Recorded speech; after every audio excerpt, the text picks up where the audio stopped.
Hi friends, அனைவருக்கும் வணக்கம். இன்னைக்கு நம்ம இந்த வீடியோல பார்க்க போறது பாத்தீங்கன்னா ஒரு பட்டு புடவைக்கு வந்து எப்படி வந்து சுங்கு கட்டுறது அப்படிங்கறத பார்க்க போறோம். நார்மலா பட்டு புடவை அப்படிங்கும்போது அதுக்கு அழகே வந்து அதோட பார்டரும் அதோட சுங்கும் தான். அந்த சுங்கு வந்து நம்ம வாங்கும்போதே கட்டி கொடுப்பாங்க. அப்படி சப்போஸ் வாங்கும்போதே கட்டலனா அத வீட்ல வந்து எப்படி ஈஸியா வந்து நம்ம கட்டுறது அப்படிங்கறத தான் நீங்க பார்க்க போறீங்க. இத வந்து கடையில கொடுத்து இல்ல டெய்லர்ட்ட கொடுத்து நம்ம கட்டணும்னு அவசியம் கிடையாது. நம்ம பட்டு புடவைக்கு வந்து நாமளே வந்து ஈஸியா வந்து சுங்கு கட்டலாம். அதுதான் நம்ம எப்படி கட்டுறது அப்படிங்கறத நம்ம இந்த வீடியோல பார்க்க போறோம். வாங்க பார்க்கலாம். இப்போ இதுல பாத்தீங்கன்னா இந்த சாரில வந்து ப்ளவுஸும் இதுலயே இருக்குது. நார்மலா வந்து ரன்னிங் ப்ளவுஸ் இருக்கும். அதாவது புடவையோட கலர்லயே ப்ளவுஸ் இருக்கும். அப்படி இல்லாத பட்சத்துல இந்த ப்ளவுஸ் பாத்தீங்கன்னா உங்களோட முந்திக்கு அப்புறமா தான் உங்களோட ப்ளவுஸ் இருக்கும். அந்த மாதிரி இல்லைன்னா உங்களோட சாரியோட மெயின் சாரி கலர்லேயே இருந்ததுன்னா உங்களுக்கு சாரியோட உள் பக்கமாக இருக்கும். இப்போ இந்த புடவையில பார்த்தீங்கன்னா சாரியில் நம்மளோட பல்லுக்கு அடுத்தால அதாவது முந்திக்கு அடுத்தால தான் இதில் வந்து ப்ளவுஸ் இருக்குது. நான் இப்போ விரிச்சு காமிக்கிறேன். அந்த மாதிரி முந்திக்கு அப்புறமா வந்து ப்ளவுஸ் இருந்ததுன்னா கண்டிப்பாக அந்த ப்ளவுஸுக்கும் முந்திக்கும் இடையில நமக்கு வந்து சுங்கு கட்டுறதுக்கான கேப் விட்டுருப்பாங்க. அந்த கேப்பை வந்து எப்படி வந்து நம்ம எடுக்கிறதுன்னு பார்க்கலாம். இப்போ இதுதான் முந்தி பார்த்தீங்கன்னா தெரியும். அந்த முந்தி வந்து கலர் வித்தியாசமாக இருக்குது. அதே கலரில் நமக்கு வந்து ஜாக்கெட் கொடுத்துருக்கு. இது வந்து முந்திக்கு அடுத்தால தான் நமக்கு வந்து ஜாக்கெட் இருக்குது. இப்போ அந்த முந்திக்கும் ஜாக்கெட்டுக்கும் இடையில பார்த்தீங்கன்னா அதோட நூல் வந்து ரொம்ப கேப் விட்டு இருக்கும். பார்த்தீங்கன்னா தெரியும். அதோட கேப் பார்த்தீங்கன்னா ஃபர்ஸ்ட் இருக்கிற மாதிரியே இருக்காது. அந்த கேப் நூல் வந்து ரொம்ப கேப் விட்டு விட்டு இருக்கும். இதில் தான் நம்ம வந்து சுங்கு போடுவோம். பாருங்க, ரெண்டுக்கும் இடையில நல்லா கேப் விட்டு விட்டு கொஞ்சம் நூல் தெரியுது பாருங்க. இதில் தான் நம்ம சுங்கு கட்ட போகிறோம். இப்போ ஃபஸ்ட்டு வந்து நம்மளோட ப்ளவுஸ் துணியை நம்ம ஃபஸ்ட்டு கட் பண்ணி எடுத்துடலாம். கட் பண்ணும்போது முந்தியிலேருந்து அந்த கேப் விட்டுருக்க நூலை வந்து விட்டுட்டு அதுக்கப்புறமா நம்ம கட் பண்ணணும். இது வந்து ரொம்ப கவனமாக கட் பண்ணணும். அந்த நூல் வந்து ப்ளவுஸ் துணியோட வராமல் முந்தி துணியோட சாரியோட துணியோட போகிற மாதிரி இந்த ப்ளவுஸை வந்து நம்ம கட் பண்ணி எடுத்துடலாம். பார்த்தீங்கன்னாலே தெரியும் அந்த லைன் நமக்கு கரெக்டாக வரும். இவ்வளோ நூலுமே வந்து நமக்கு சுங்கு கட்டுறதுக்கு கரெக்டாக இருக்கும். சப்போஸ் வந்து இந்த மாதிரி நூல் கேப் விடாமல் இருந்ததுன்னா எப்படி கட்டணும் அப்படிங்கிறத நான் இன்னொரு வீடியோவில் நான் காமிக்கிறேன். இப்போ இதில் வந்து நூல் விட்டுருக்க இடத்த எப்படி வந்து நம்ம சுங்கு கட்டுறதுன்னு தான் பார்க்க போகிறோம். பாருங்கள், இந்த மாதிரி புடவையோட ப்ளவுஸை வந்து தனியாக நம்ம கட் பண்ணி எடுத்து வச்சிடலாம். இப்போ இதில் பார்த்தீங்கன்னா தெரியுது உங்களுக்கு, இந்த நூல் பார்த்தீங்கன்னா ரொம்பவே கேப்பாக இருக்கும். பாருங்கள், அந்த நூல் இருக்கும் கிராஸாக, ஆனால் கேப் விட்டு விட்டு இருக்கும். இந்த நூலை வந்து நம்ம ஃபஸ்ட்டு பிரித்து எடுத்துடலாம். இப்படி இழுத்தாலே ஈஸியாக அது வந்துடும். ஒரு சைடு ஓரத்துலேருந்து எடுத்திங்கன்னா அது எது வரைக்கும் போகுதோ அதை வந்து அத்து எடுத்துடலாம். பாருங்கள், இந்த மாதிரி கேப் விட்டுருக்க நூலை வந்து கிராஸாக இருக்க நூலை நம்ம இழுத்து எடுத்துடலாம்.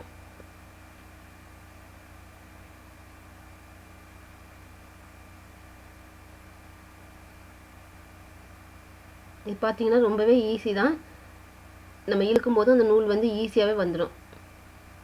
இதே மாதிரி அந்த கேப் விட்டுருக்க நூல் ஃபுல்லாகவே நம்ம இதே மாதிரி இழுத்துக்கலாம். மேலே இருக்க அந்த துணியில் எது வரைக்கும் வருதோ அதை ஈக்குவலாக ஃபஸ்ட்டு எடுத்து விட்டுட்டு அதுக்கப்புறம் நம்மளோட புடவையோட பல்லு வரைக்கும் அந்த கேப் விட்டுருக்க நூல் அவ்வளோத்தையுமே ஈஸியாகவே இழுத்த முடியலாம்.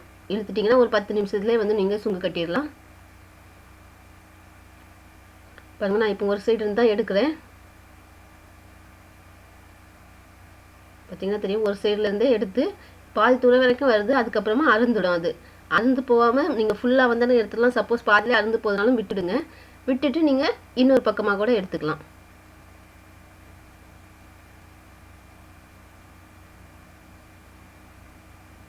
இந்த மாதிரி ஒவ்வொரு நூலாக நம்ம சுற்றி எடுத்துக்கலாம். இப்போ எனக்கு பார்த்தீங்கன்னா பாதியிலே தான் அறுந்து போகுது. அந்த நூல் ஃபுல்லாகவே வரல. மேலே இருக்க நூல் மட்டும் ஃபுல்லாக வந்திருக்கு. கீழே போக போக அந்த நூல் பாதிலே அறுந்து போகுது. நான் ஒரு சைடு ஃபுல்லாகவே ஃபஸ்ட்டு வந்து எடுத்து முடிச்சிடுறேன்.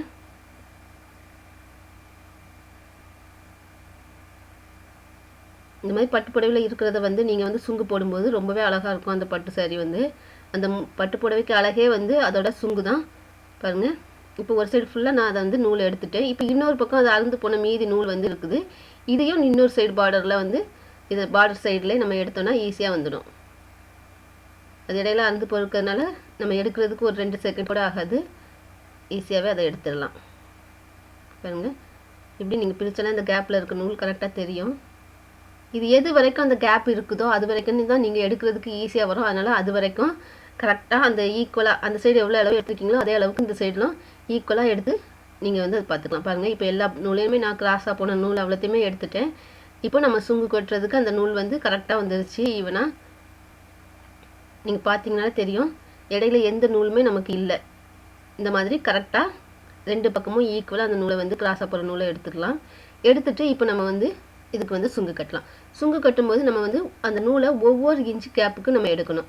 பார்த்தீங்கன்னா தெரியும், இந்த மாதிரி ஈக்குவலாக எடுத்து விட்டுடுங்க. வெளியில் எந்த நூலுமே உள்பக்கமாக மடியாத அளவுக்கு எடுத்து விட்டுட்டு நீங்கள் சுங்கு கட்ட ஆரம்பிங்க. அப்போ தான் எல்லா நூலுமே அந்த சுங்கில் வந்து கரெக்டாக வரும். இந்த மாதிரி எடுத்து விட்டுடலாம். விட்டுட்டு நீங்கள் ஒரு சைடு ஓரத்துலேருந்து இந்த சுங்கு கட்ட ஆரம்பிக்கணும். ஃபஸ்ட்டு வந்து 1 இன்ச்சுக்கு கரெக்டாக அந்த நூலை எடுத்துடுங்க. நிறைய எடுக்காதீங்க, 1 இன்ச்சு எடுத்துகிட்டு இதை வந்து ஒரு நாட் போட போகிறோம். அந்த நூல் வந்து கிராஸாக இல்லாமல் அங்கங்கே நகண்டு இல்லாமல் கரெக்டாக ஈக்குவலாக எடுக்கணும். ஒரு நேர் கோடு போட்ட மாதிரி அந்த நூலை எடுத்துட்டு சுற்றி ஒரு நாட்டு பாருங்கள். இந்த மாதிரி விரல சுற்றினீங்கனாலே அந்த நாட்டு வந்துடும். இப்போ உள்பக்கமாக அந்த நூலை எடுத்துடலாம். நார்மலாக நம்ம நாட் போடுறது தான், ஒரு சிங்கிள் நாட் மட்டும்தான் நம்ம அதில் போடுறோம். போட்டுட்டு நீங்கள் இதை கொஞ்சம் லூஸாக விட்டுருப்பீங்க. டைட் பண்ணும்போது பார்த்தீங்கன்னா உங்களோட முந்தியிலேருந்து ஒரு இன்ச்சு கேப் இருக்கிற மாதிரி நீங்கள் பார்த்துக்கணும். அந்த நாட் வந்து முந்தி பக்கத்துலேருந்து பாருங்கள், முந்தி பக்கத்துலேருந்து ஒரு இன்ச்சு கேப் இருக்கிற மாதிரி அந்த நாட்டை டைட் பண்ணிவிடுங்க. பார்த்தீங்கன்னா இப்போ அந்த சுங்கு அழகாக வந்துச்சு. இதே மாதிரி இந்த ஃபஸ்ட்டு சுங்குலேருந்து இன்னொரு 1 இன்ச்சு கேப்புக்கு நம்ம நூல் எடுத்துக்கலாம். அந்த ஒவ்வொரு சுங்குக்கும் பார்த்தீங்கன்னா 1 இன்ச்சு நூல் எடுத்துக்கிட்டாலே போதும். நிறைய எடுத்திங்கன்னா அது வந்து உங்களுக்கு அந்த நாட்டு அந்த சுங்கு வந்து நீட்டாக வராது. எந்த அளவுக்கு அதை மெல்லிஸாக போடுறீங்களோ அது அப்போ தான் அது வந்து ஒரு பெட்டல் ஷேப்பில் அந்த நாட்டு வரும். பாருங்கள், இப்போ கீழே மேலே எந்த நூலுமே கிராஸாக இல்லாத மாதிரி நீங்கள் பார்த்துடுங்க. அதாவது நூல் வந்து கிராஸாக இருக்கக்கூடாது. அதே மாதிரி மேலேயோ கீழே ஒரு நூல் கூட போயிருக்கக்கூடாது. அந்த மாதிரி பார்த்து 2வது நாட்டும் போட்டுக்கலாம். நாட்டு கரெக்டாக அந்த இடம், அதாவது அந்த கேப் கரெக்டாக வந்த உடனே நீங்கள் நாட்டை டைட் பண்ணிவிடுங்க. 2க்கும் இடையில நமக்கு கேப் வந்து கரெக்டாக இருக்கும். அதே மாதிரி நம்ம போடுற நாட்டு வந்து ஒரு பெட்டல் ஷேப்பில் கரெக்டாக வரும். அது பார்க்கும்போது அந்த முந்தி தொங்கும் போது வந்து அந்த சுங்கு வந்து ரொம்பவே அழகாக இருக்கும். அந்த பெட்டல் ஷேப்பில் கொடுத்துருக்கும் போது உங்களுக்கு ஒரு நேர் கோடு இல்லாமல் கரெக்டாக அந்த ஷேப் வந்து கரெக்டாக இருக்கும். அந்த மாதிரி அந்த கேப்பை பார்த்துட்டு நீங்கள் நாட்டை வந்து டைட் பண்ணுங்கள். 1 இன்ச்சு நீங்கள் கேப்பை விட்டுட்டு அதுக்கப்புறம் டைட் பண்ணும்போது தான் அந்த ஷேப் வந்து கரெக்டாக வரும். அது பார்க்குறதுக்கே ரொம்ப அழகாக இருக்கும். நீங்கள் முந்தைய தொங்க விடும்போதும் சரி, இல்லை சொருவும் போதும் சரி, அந்த டிசைன் வந்து நமக்கு நல்லாயிருக்கும்.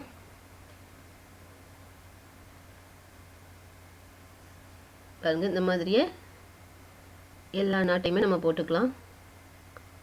நீங்கள் அந்த கேப்பை விட்டுட்டு நீங்கள் வந்து டைட் பண்ண ஆரம்பிங்க. இதே மாதிரியே நம்ம வந்து எடுத்துருக்க நூல் ஃபுல்லாகவே ஒரு சைடு பார்டரில் இருந்து இன்னொரு சைடு பார்டர் வரைக்கும் கரெக்டாக 1 இன்ச்சுக்கு அந்த நூலை எடுத்து அதே மாதிரி முந்தியிலேருந்து 1 இன்ச்சுக்கு கேப் விட்டு அந்த நாட் போடுற மாதிரி நம்ம எடுத்துருக்க நூல் ஃபுல்லாகவே நம்ம போடுறோம். ரொம்பவே ஈஸி தான். ஒரு 10 மினிட்ஸ்லேயே வந்து நீங்கள் உங்களோட சாரீக்கு வந்து சுங்கு போட்டுடலாம். இதை வந்து கடையில் கொண்டு கொடுத்து போடணும், இல்லை யார்கிட்டயோ சுங்கு போட தெரிஞ்சவங்ககிட்ட கொண்டு கொடுத்து போடணும் அப்படிங்கிறது இல்லை. நீங்களே வந்து ஈஸியாக அந்த சுங்கை வந்து கட்ட முடியும். கண்டிப்பாக பட்டுப்புடவை, நான் ஏற்கனவே சொன்ன மாதிரி பட்டுப்புடவைங்கும்போது அதோட பார்டரும் அதோட சுங்கும் தான் அதுக்கு அழகை சேர்க்குமே. அந்த மாதிரி உங்களோட புடவைக்கு வந்து நீங்களே ஈஸியாக இதே மாதிரியே சுங்கு போடலாம். இப்போ ஃபஸ்ட்டு போடும்போது உங்களுக்கு வந்து கொஞ்சம் அந்த நாட்டு கரெக்டாக போடுறதுக்கு கொஞ்சம் அந்த கேப் கரெக்டாக இருக்குது. இப்போ பார்த்தீங்கன்னாலே தெரியும், அந்த ஷேப் பாருங்கள், உங்களுக்கு அந்த 1 இன்ச்சு கொடுத்துருக்கிறது அந்த ஒரு பெட்டல் ஷேப்புக்கு வந்து நமக்கு கரெக்டாக வரும். இதே மாதிரியே நான் சாரீ ஃபுல்லாகவே போட்டுக்கிறேன்.